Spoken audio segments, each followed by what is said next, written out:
Hello, welcome listeners to another episode of Listen, Learn, and Love hosted by Richard Ostler. My guest on today's podcast is kind of a long-term friend. Over at least the last couple of years, I've really become aware of him as my friend Bruce Butcher. Welcome to the podcast, Bruce. Thank you so much. It's so good to be here with you. Bruce messaged me 6 months ago and said you ought to have Stephanie Roach on the podcast. She's a parent with special needs children, and that became episode 855. But Stephanie Roach told me, well, you really ought to have Bruce Butcher on the podcast. And I thought about that and put that in my podcast queue. And finally, we're getting around to having Bruce on the podcast. I listened to Bruce on another platform, Inside Out with Jim Bennett and Ian Wilkes. I was driving across a few states and binged about 5 episodes of that awesome podcast. And one of those was your story, Bruce. And I was so glad I listened to that. And Bruce will probably cover some of the same content from that podcast. He will talk about, it's kind of a trigger warning. A lot of podcasts, these episodes, we talk about suicide. And Bruce is going to talk about his son, Taylor, who died by suicide June 10th of 2024. Taylor would be 21 this year. And he's going to talk about, sort of his worst nightmare becoming a reality. And so if you've lost someone to suicide or you're suicidal, perhaps the words Bruce will share will help you. Bruce is also going to talk about his journey with the church. He calls himself a cafeteria, Latter-day Saint, cafeteria Mormon. I use those words interchangeably. And just his journey to stay in the church and things that work for him and things that don't. And that may resonate for you. It did for me when I listened to Bruce. One of the things I love about Bruce is that he works at Smith's, and he may be the most popular grocery store employee I've ever met. He has 5,000 Facebook friends, and his Facebook feed is just full of people that love Bruce and love to come see Bruce at work. I'm going to tell him where you work, Bruce. You work on the Smiths on 90th South and Redwood Road in Salt Lake County, and I just sense that you just bless a lot of people. I think that's how Stephanie Roach got to know you, is just through your interactions at Smith. But we said a prayer before we started, and I can't quite say enough good about this man. He's just a good man with a great heart, a love for everybody, and Bruce makes sometimes, Bruce is not someone we're going to see in the senior corporate chairs of society. And I just think that that's great. You are just as good a man as any man I know. And you're doing great work in your circle of influence. So is that okay for an introduction? Sure. It's maybe embellished a little on the side of any impact that I have, but I'm grateful for the kind words for sure. Well, thanks. And you could start wherever you want to start. It's your time to share your story, Bruce. Well, thank you. Thank you so much. This is, I do have some things written down. Good. But I prefer to speak as one man speaketh to another. King James English from the Book of Mormon. Well,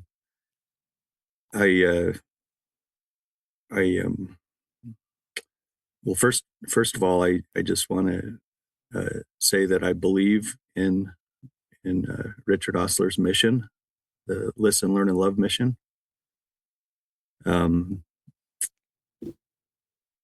The way that I look at it is my church that I love, and I say that from the heart. I do love the church, and the church to me is a whole bunch of people. That's what the church is, and all these people are trying the best way that they know how to be like Jesus, and but the church is full of imperfect people like me, and because of those imperfections, we've made some mistakes. And the thing that I love about Listen, Learn, and Love the mission of Listen, Learn, and Love is that Richard has made a point not to cram those mistakes down the church's throat. He has chosen to bring people on the podcast to tell their story. And the church can listen or not listen, but they probably do listen a little, if not a lot, and they can decide for themselves. And so we could write down a list of everything and say, church, look at what you're doing wrong. You're not inclusive enough, and you're not Christ-like enough. But Richard has chosen just to let people tell their story. And that's such a beautiful way to do it, because nobody likes anything crammed down their throat. My wife is a dental hygienist, and when she tells me to brush my teeth, it makes me really not want to brush my teeth. And that's just, I think, human nature. We don't want things crammed down our throat. But it's a beautiful mission and a beautiful platform that you have been blessed to create, and I'm very grateful for it. And those nearly 900 stories that you have published tell the whole story about where we are as a church, and where we're very likely going. I'm just about 59 years old. Like Richard says, I work at a grocery store. My life's mission is putting bananas on a shelf so people can get their bananas. There's not much complicated about it. I come from a wonderful family. My mom and dad were just very Christ-like people. Dad was a bishop, and mom was very open-minded. And there were times when Dad was a bishop, when mom would walk right out of sacrament meeting and go down the street to the other Christian church just to make friends, and she was just she was her own version, version of a Latter-day Saint, and her own person, a wonderful Christian. Mom and dad were very open-minded, and for some reason, for the majority of my life, I ended up being more closed-minded and very orthodox Latter-day Saint until the last decade, I guess. And as my mind started opening up, and I started seeing some things that needed addressing, at least in my mind. I'll talk about that in a little while. Mom and dad had 9 children. Isaac, he passed away when he was only a couple days old. So we always said that we had 8 kids, because that's how many we had in the house. And very, very diverse, but full of goodness and wonderful personalities. For the majority of our time, most of us were in the church. And then Helen, she was, I guess you would call her a black sheep in a sense. She pretty much left the church as an early teenager, and then she had her records removed, I think maybe in her early 20s or something. But it's all of the children in my family are wonderful, and Helen, even not being a member of the church, is the one taking things to the homeless at the parks, and she is perhaps more like Jesus than any of us. Very interesting how that works. So we all were raised in the church, and we benefited from the majority of the church's teachings. Helen left because I think I think what rubbed her wrong was that we as a church can be very judgmental at times and very critical of those who aren't walking the straight and narrow path that we think that they should be walking. And I think that's what led her to leave the church. But she, you know, in my view, God is very happy with her, and um, and it's a pleasure to be her brother. Um, at age 19, I put in my papers to serve a mission,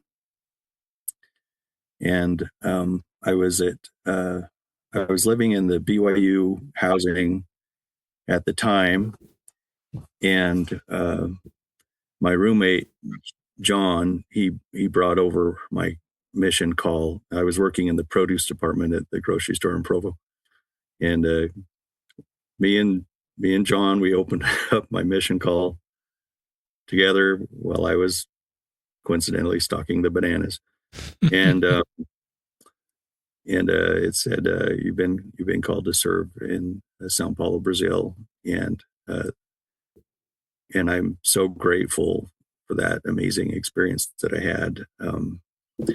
I have a little bit of a thin skin, meaning that I don't I've never really taken rejection too well, and I consider it a great blessing that I was called to that mission because at the time it was the number one baptizing mission in the world. I was told uh, in the high 700s of baptisms per month just for that mission, and what that means, it doesn't mean that it doesn't mean that a bunch of 19-year-olds were doing such a great job. It means that a bunch of soft-hearted, good people were so welcoming to words about Christ. And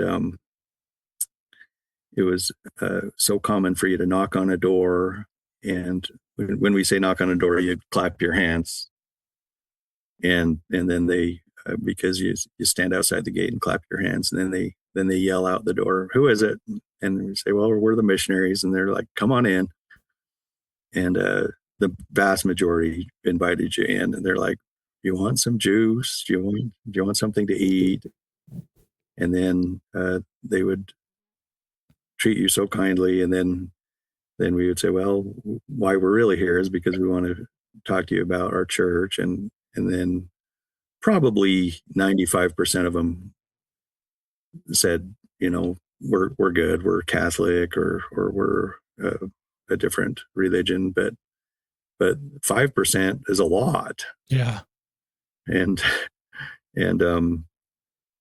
I would say out of, let's see, so I would have been in Brazil for 40 something weeks, because eight weeks in the MTC in Provo. So 52 subtract 8 would be what, 44?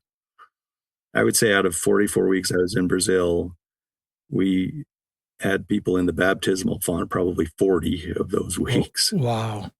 Yeah, it was beautiful and fun and spiritual, and it was just a wonderful experience.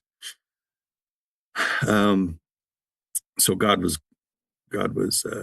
very mindful of my fragile personality and sent me to an easy mission. I wrote letters every week to a friend in Japan, and I think he was able to see one person come into the church, and so I felt very, very blessed for that. So I came home from my mission, and my mission president said, "Take your time, Bruce. Take your time. There's no rush." And I think he saw in me a very immature individual and a very naive, gullible type person. And I came home and I did not take my time. I dated a different girl, I think, for the first 30 days. And the first one that gave me any inclination that she might be interested in me, I ended up marrying her. And it took some convincing, but she's a wonderful woman. We've been married 37 years, and she's way smarter than me, way more spiritual than I am, way more convicted of the straight and narrow path. Just a wonderful woman, and she loves our children with her whole soul. She's a good one for sure. So we have 3 children. My oldest, Devin, he's an amazing Christ-like individual. He's not in the church. When he was 13, he brought me down into the basement, same basement you're looking at here, unfinished. I don't make a lot of money. But he brought me down here, and without being rebellious or unkind or angry or any of those things, he just looked at me and says, "Dad, I don't believe what you believe. I don't believe it." And the first thing that came to my mind was part of the Book of Mormon says we don't punish a man because of his beliefs. And I said, well, if you ever want to come back, Devin, come on back, and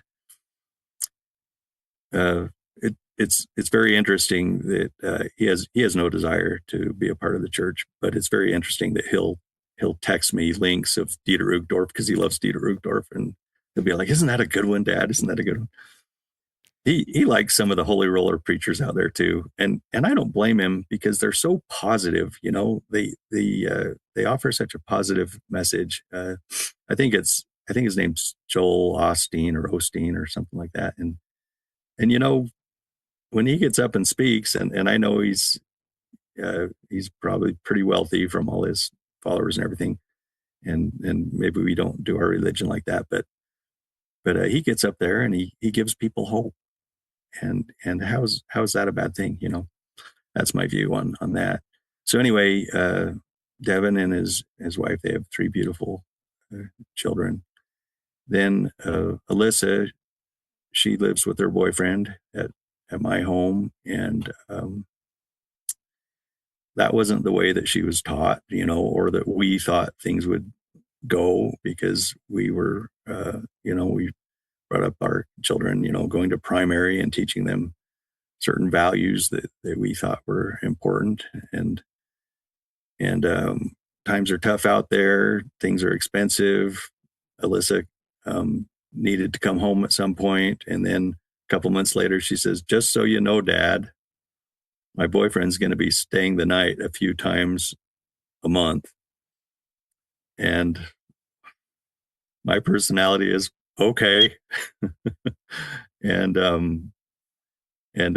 eventually he ended up moving in, and he's a decent fellow. He loves her, and she loves him, and they're just living life their own way. Alyssa is the epitome of Christ-like. She is so much better than I am. She is so much more patient, so much more giving, so much more loving. She is such a great example to me. And yet she's a non-believer. She says, "Dad, you just have to be a good person." And it wasn't how I was raised, but she's got a valid point, and then this is where I'm going to get emotional. I'm sorry.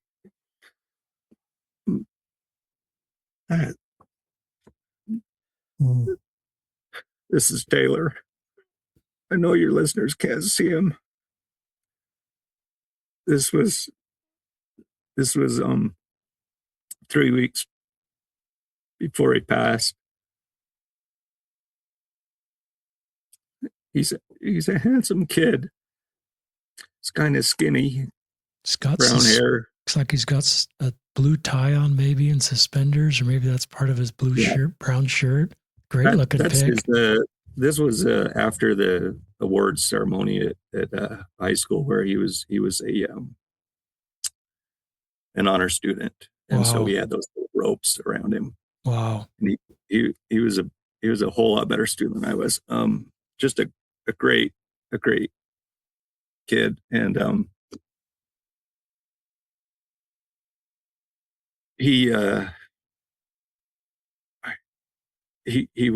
he was the best. He would he would always pray with pray with us at night. A lot of times I worked late, so he would pray with his mom, but every single prayer he said, "Please bless the sick and the sad. Help us to be the best versions of ourselves." And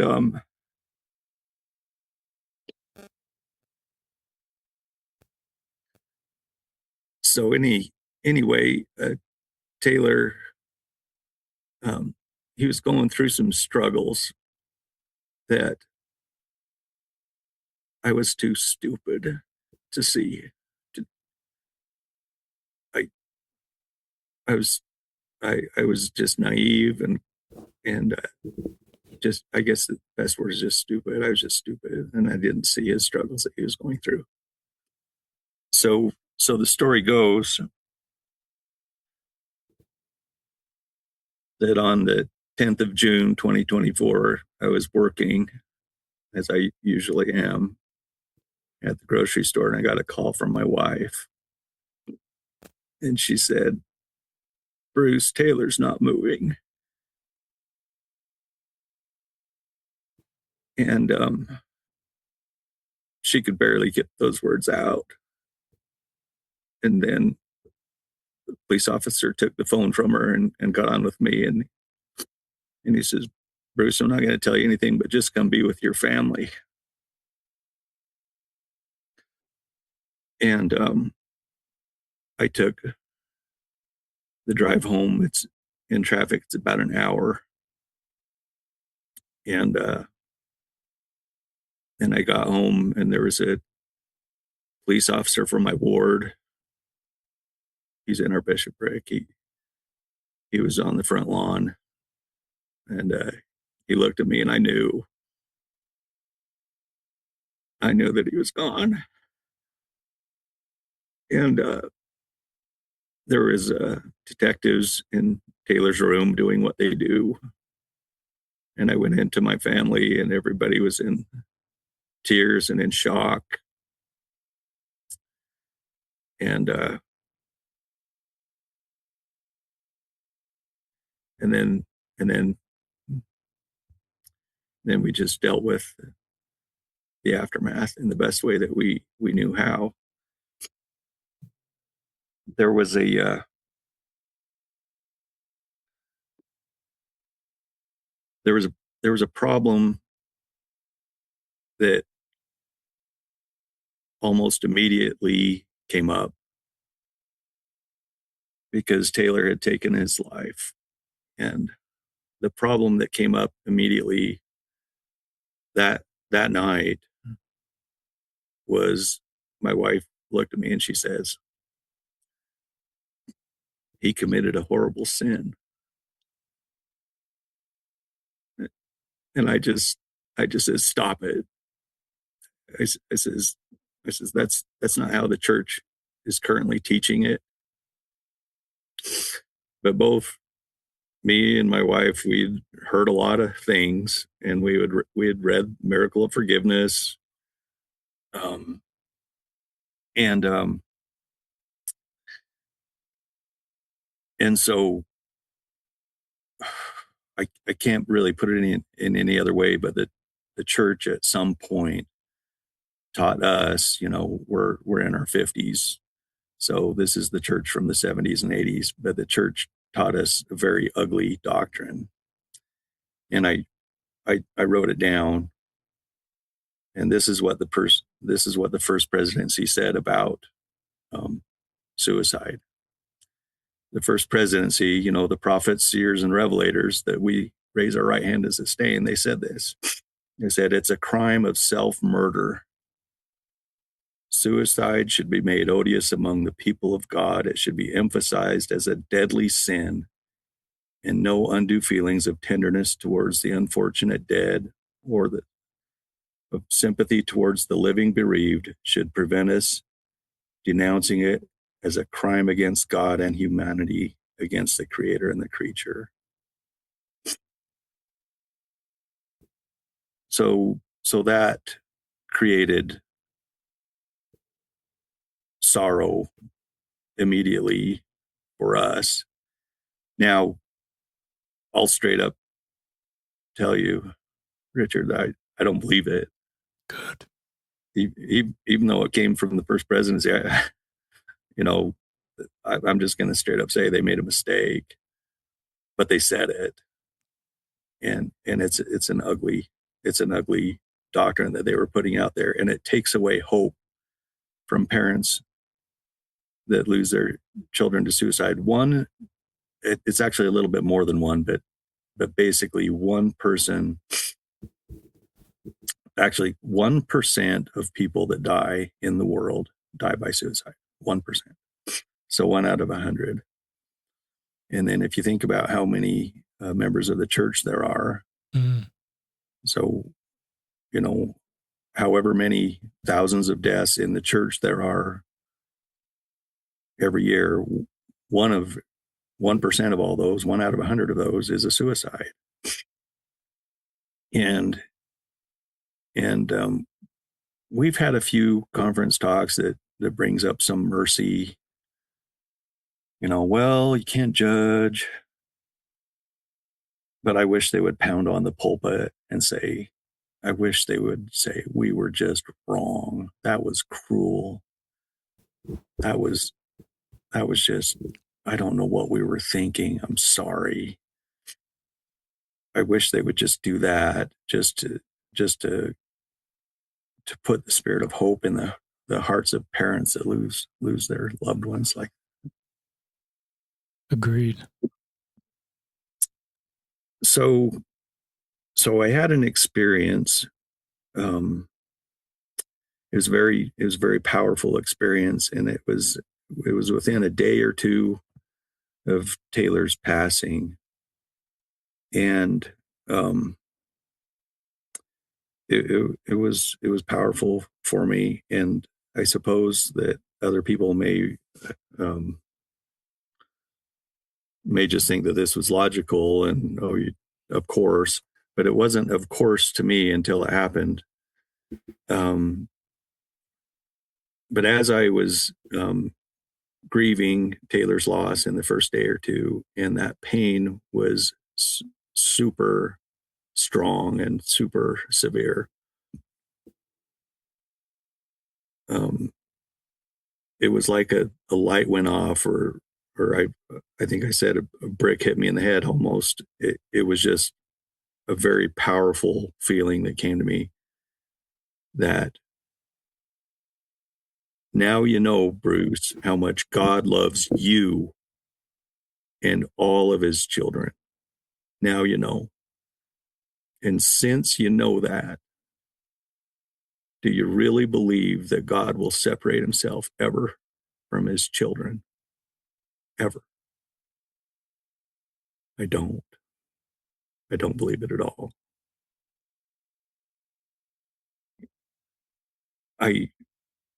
Embarrassingly, I probably wondered about it before Taylor passed, before I felt that extreme loss. But now I know. And when you think about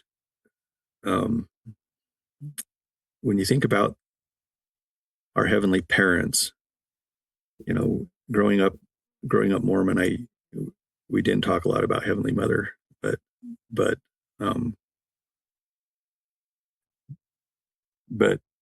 she is very real. She is, in my mind, equal to God in power, in spiritual goodness, in love. She's equal to God in every way. And from the good mothers that I know, my mother is one of them, my wife is one of them. the love of a mother is the most powerful force on earth. I have zero doubt about that. And then when you think about, okay, well, if the love of mother is the most powerful force on earth, what is the most powerful force in heaven? I'm going to go with it's the love of Heavenly Mother.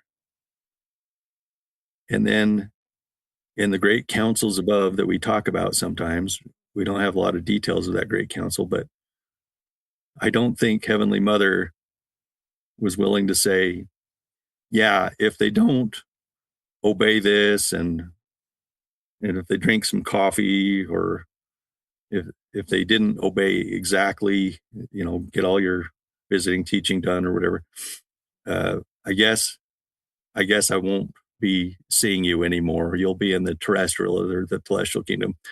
Sorry, I'm your mom, but I guess I'll just cut myself off from you. That's the most preposterous, absurd thing I've ever heard in my life. But somehow I was brought up that way, thinking that, well, if you don't make the celestial kingdom, you don't get to be with your heavenly parents. And for some weird doctrinal reason, we pretty much preach that God is in the celestial kingdom, but he doesn't visit the terrestrial and the telestial. I'm sorry, but that's limiting God, and that's limiting Heavenly Mother. If Bruce ends up in the telestial, which if I had to guess, knowing my weaknesses and my flaws, that's probably where I'm going. I highly doubt my heavenly parents, are going to be like, they're not going to visit me. I think they're going to visit me. I feel that love for my son that passed and my son and my daughter that are here. I feel it. And I know they feel it for us. I know they do.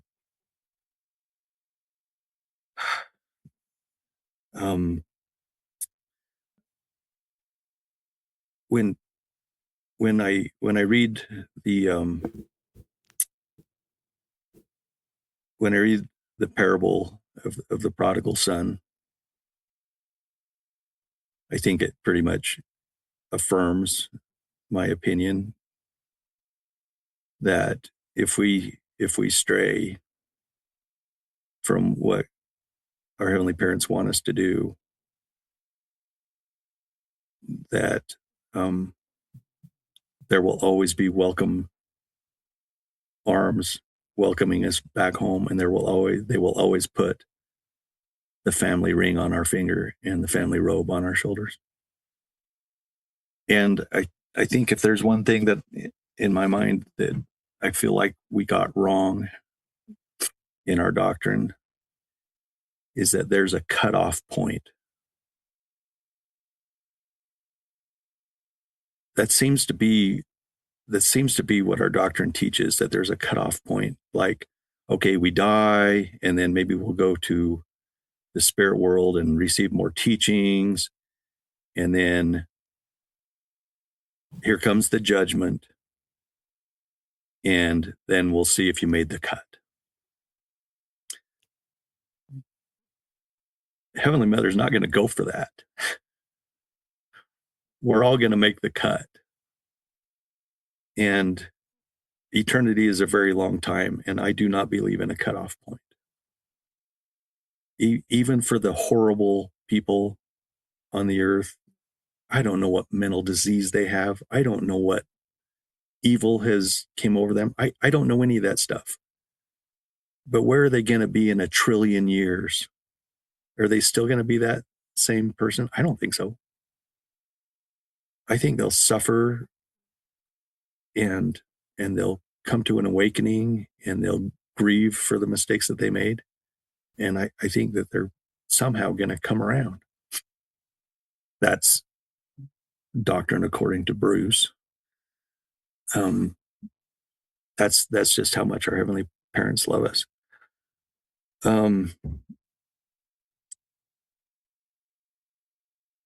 Because your podcast is such a LGBTQ friendly podcast, which I absolutely love, because excluding people is not Christ's doctrine. And even though we're trying as a church, even though we're trying to include our LGBTQ brothers and sisters, we're certainly not there. We're kind of not even close. But a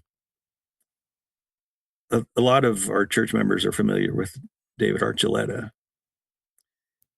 And because he has stepped away from the church, and because he has found it more healthy for his mental health to step away from the church, he's lost some fans from our church, but he hasn't lost me. And I'll tell you,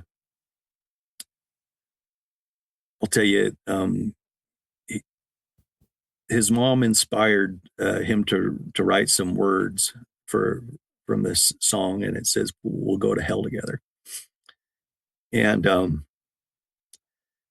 I feel his mother's love for him. I feel it, because if for some reason, when I get to the next world, if for some reason the doctrine says, and I don't believe that it does, but if for some reason it says that my son Taylor did commit a sin of self-murder,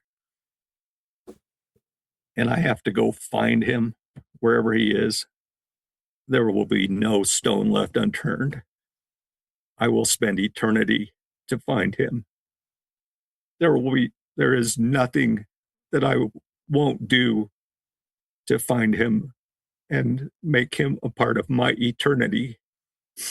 And I know that's what David Archuleta's mom was feeling when she stepped away from the church.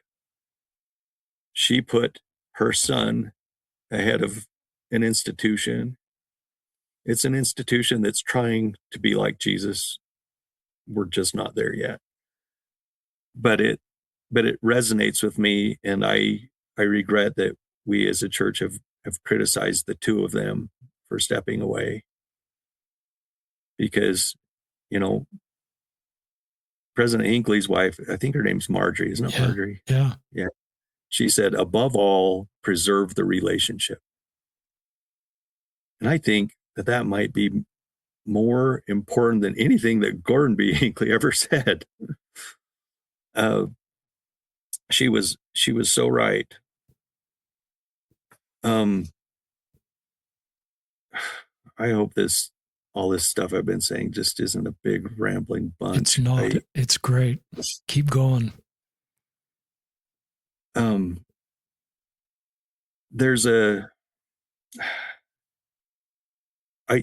not a big fan of rubbing poo in the face of my church. In other words, I'm not a big fan of raising my fist or raising a sign and saying, Boyd Packer said this, or Bruce McConkie said that, or Spencer Kimball said that. This is wrong. I'm not a big fan of that. But in the most kind and gentle way, I wanted to bring up that Boyd Packer, Bruce McConkie, Spencer Kimball, they said some very mean things about our LGBTQ friends and brothers and sisters. And our current prophet, maybe for legal reasons, maybe for personal preferences, I don't know, he says, we don't seek apologies and we don't give apologies. And I'm only one of the 17 million members. I am a tithe-paying, believing member, despite being a cafeteria member, but I would like to offer my apology to my LGBTQ brothers and sisters, I'm sorry that we said those things. I'm really sorry. It was wrong. It was very wrong. And even though they said those things, that doesn't make it right. They just made some pretty big errors, and I'm sorry.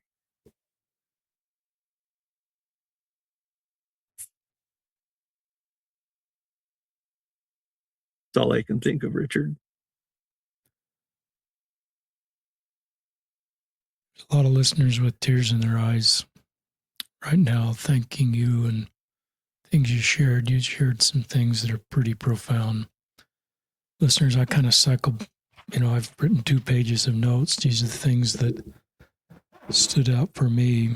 You referenced, we don't punish a man because of his belief. I think that's Psalm 37, listeners. I put that in my search engine, and that's the scripture I came up with. I love that. When your 13-year-old son, Devin, talked to you about his belief, and that's a beautiful reflection of our doctrine to honor people wherever they are. I love this story of Alyssa and her boyfriend, and the fact they live in your home. And you talking about Alyssa in such positive ways. And I just love that. It's complicated. How do we navigate those of us that are parents of adult children when they choose a different path? How do we navigate that? And you have taught us how to do that. And you haven't sold out our doctrine to do that. You've taught our doctrine of Christ and applied that the way you love your kids. And that helps us all love people better. Taylor, if you're listening, I love you, brother. I love your prayer. Every prayer he prayed for the sick and the sad, and help us be the best versions of ourselves. What a remarkable young man you are, Taylor. And I love your dad's love for you, and I love your dad's vision for your eternity and the hope he has for you. And the way he humanizes you and recognizes you were dealing with really complex things. And, you wish you'd done some things different, Bruce. And I don't know if Taylor would come on the podcast if he could and would say the same thing. My guess is he would maybe not say that about you. I don't know what he'd say. And we all have regrets as parents and wish we did things better and replay things when there's horrible outcomes. My guess, Taylor just loves you. Maybe none of us are the perfect parent and recognize our weaknesses, but maybe you're the perfect parent for Taylor. And that's an eternal parenthood. I don't know, but I'd want to give you hope, that the same hope you're giving to our listeners in just an unimaginable situation. I love you talking about this doctrine we used to teach, the crime of self-murder, and the ugly doctrine it is. And the fruit of that is it gives you, as a father who's lost a son to suicide, no hope. No doctrine should give parents no hope. Christ filled us with hope about where we are and where we're going. The doctrine of Christ, to me, is just full of hope. And I wish we proactively untaught things. So you're right, we teach differently. Father Renlund's given some videos about suicide that are much different than the doctrine you referenced. But that was our doctrine, listeners. My definition of doctrine is stuff that gets taught over the pulpit or written down by the First Presidency or a member of the Quorum of the 12. And so I hope, listeners, that we mature enough that we can unteach things and point to things in the past we've said about Black people, LGBTQ people, suicide, and say, hey, we don't teach that anymore. And just in case you didn't know what we teach today, here is what we teach today. And I don't think that weakens our institutional church, our leadership. I think it strengthens it. I think the beauty, for me, it's hard to know which part of your podcast I love. No one has talked about Heavenly Mother in the way you've talked about her and her love for all of her children. And I can't do that justice. I can't recap what you said any better than what you said. but I will try a little bit just to remind the things that you said. The love of a mother is the most powerful force on earth. I agree with that. And Heavenly Mother in heaven is the most powerful force in heaven. And they write the laws and enforce the laws. It's not like so to your point, if Heavenly Mother doesn't want anybody cut off, she loves all of her children, and you know that as you love Taylor and all of your children. And I think all of us that have had that chance to be parents, and we have adult children that go to church, and I love them. And I can't imagine ever cutting them off at some point, or, from my relationship with them. And that is a doctrine that you teach that I agree with, that brings hope. And even you give grace to the worst people on the earth, that maybe there's some backstory that I don't understand and that our heavenly parents do understand. It doesn't excuse their crimes, the pain, some of the worst villains that have ever walked the face of the earth. But I believe in the beauty of theology you teach about heavenly parents, their divine equality, and that they want everybody back. Listeners may know, but the First Presidency's last statement on can we move between kingdoms is in 1960s, and they wrote, we don't have an official position if you can move between kingdoms. So I think some apostles have said you can't, some you can. And that's not eat, drink, and be merry for tomorrow we can move between kingdoms, but it's a doctrine of hope that, we're all on an eternal journey. And these heavenly parents that you frame up so well, especially this really strong, powerful Heavenly Mother that is not going to stand for being cut off from her children, any of her children, especially, the ones that want to have a relationship with her, which I think is all of them, because that is their mother. I love that. And I love the hope you bring to our listeners when you talk about that. Now I'm just onto my second page. Excluding people is not Christ's doctrine. I agree with that. I love you proactively bringing up David Archuleta.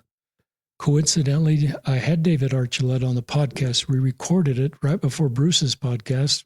We moved it to the front of the queue, so by the time you're listening to Bruce in early March come out, David's Archuleta's podcast, it'll be episode 863, will be out in mid-February. But they were recorded right next to each other. And I thought sort of how ironic it is that David's probably the most known guest that we've ever had on the podcast. And you are, like most of our guests, Bruce, less known.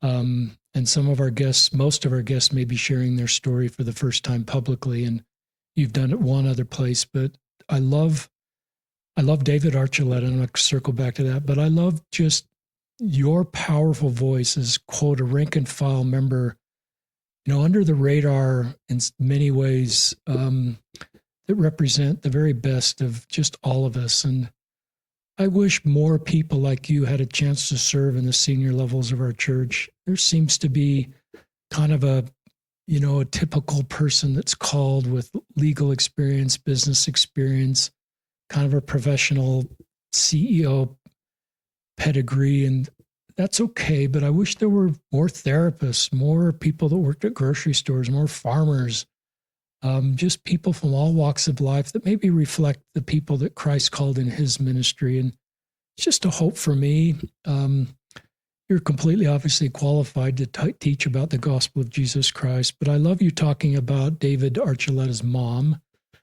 back to David, and just her love for David and that song Held Together. And I love that you just say, I am still a fan. And as I said to David in the podcast at the end of him sharing a story for 30 minutes, he talked about his new book, Devout, that you can buy.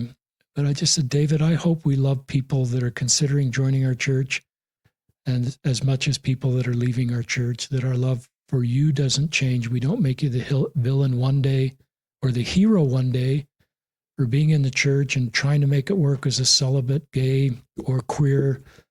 Is the title he uses, queer, Latter-day Saint, and make you the villain the next day for leaving.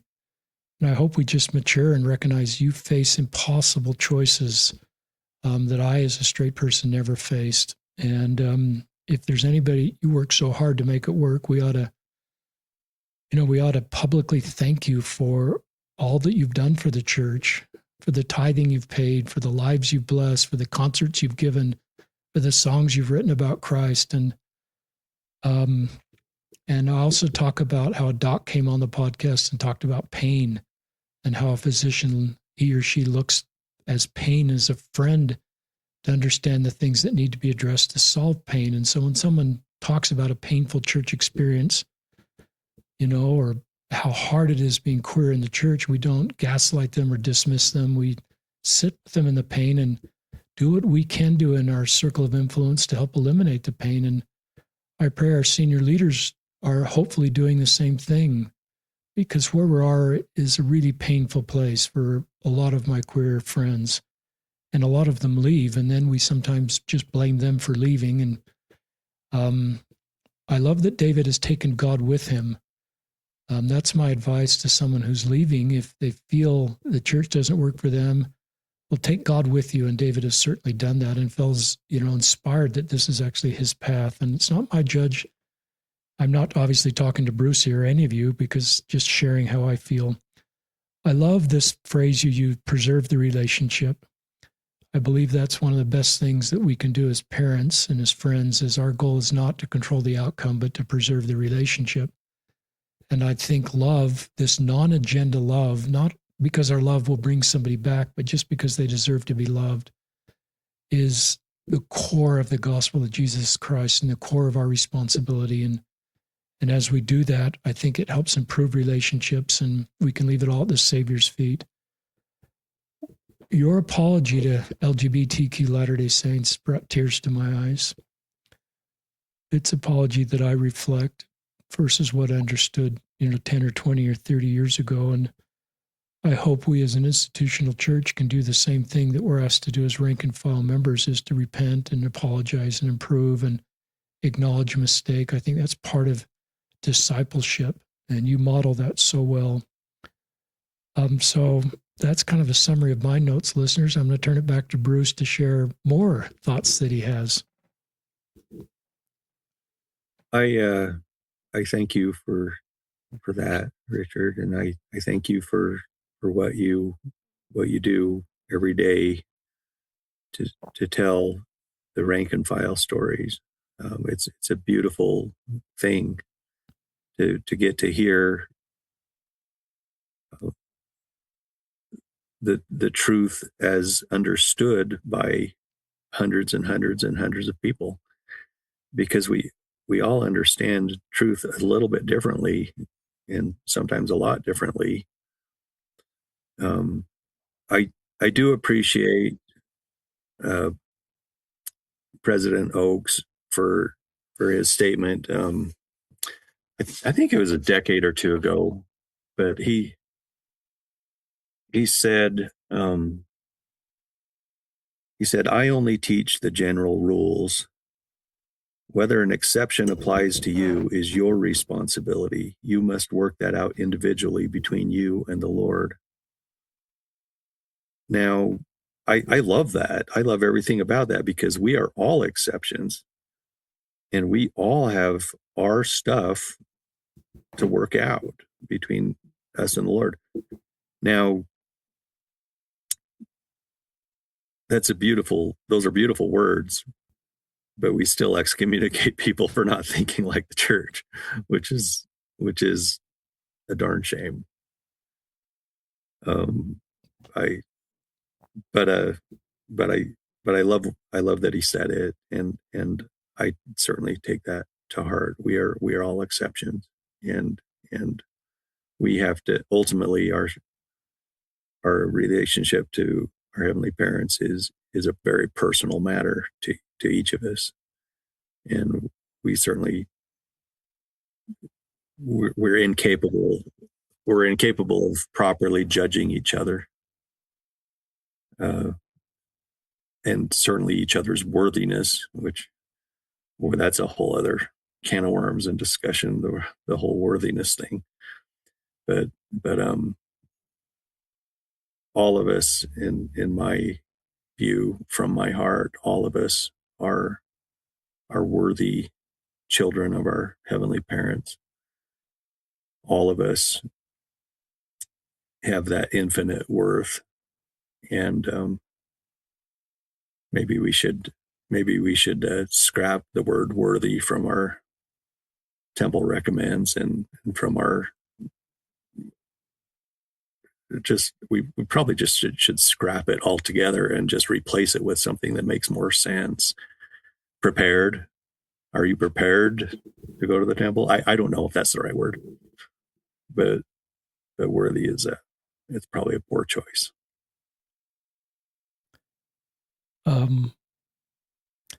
That's a couple good discussion points. I think, to your point, the church teaches ABC, general principles, general guidance. But sometimes people get XYZ for their personal revelation. And so, how do we navigate that? I think my younger self would have said, well, keep praying until you get ABC. And there's something going on in a backstory about you while you're not getting ABC. And this might be a queer person who feels their best path forward is to be in a same-sex monogamous marriage and separate themselves from the church. I don't think they decide to separate themselves from the church. I think they decide a same-sex marriage is their best path forward, and there's no place for them in the church to fully participate. Maybe it's a better framing of that. So I just don't try to reconcile that, listeners.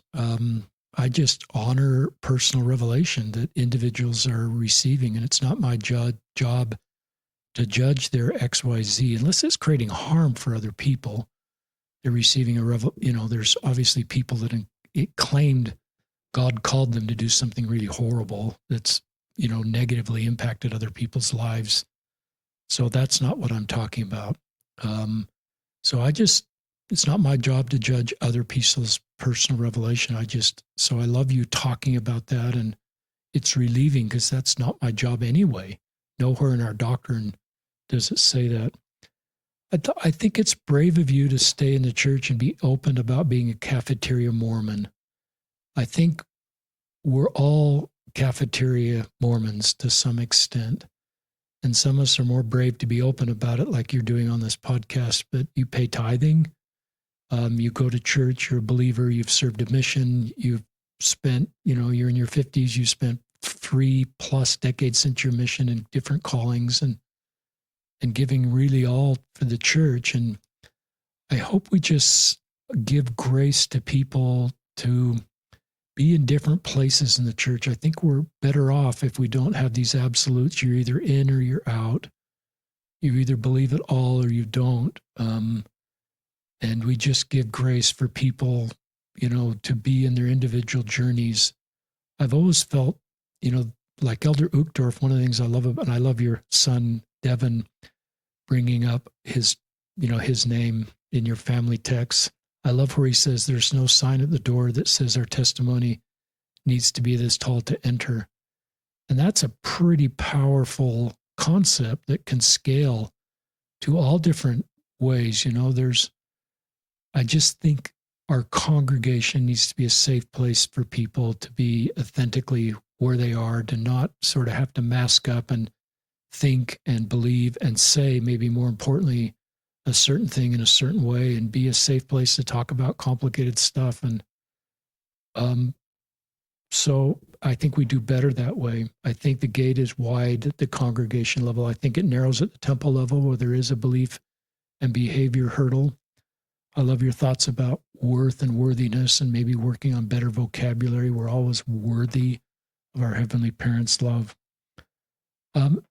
We're kind of coming to the end, but it's just, you're welcome to share anything else you'd like to share, Bruce. I just want to reaffirm my gratitude and my support of your mission. Some of the most important missions in life are people following their heart, and that's what you've done. In 10,000 years, the church would have never called you to do this. They would just consider this a rogue mission that was, wait a minute, let's get out our curriculum book and see if he's in line, but people telling their stories is such a beautiful thing. It's how we all can learn. And it's And as the title says, listen, learn, and love. If we can just do those three things to the best of our ability, I think we're all going to be okay. It's great. Well, this is my friend Bruce Butcher and Richard Osler and Phil Taylor. Butcher's here. I'm still want to leave with Taylor's words, if that's okay, listeners. His prayer would like to be the final things that Bruce and I say on this podcast. And instead of me saying his words, Bruce, will you say Taylor's words, those words you shared earlier about his prayer? And that will be the last part of the podcast. Thank you.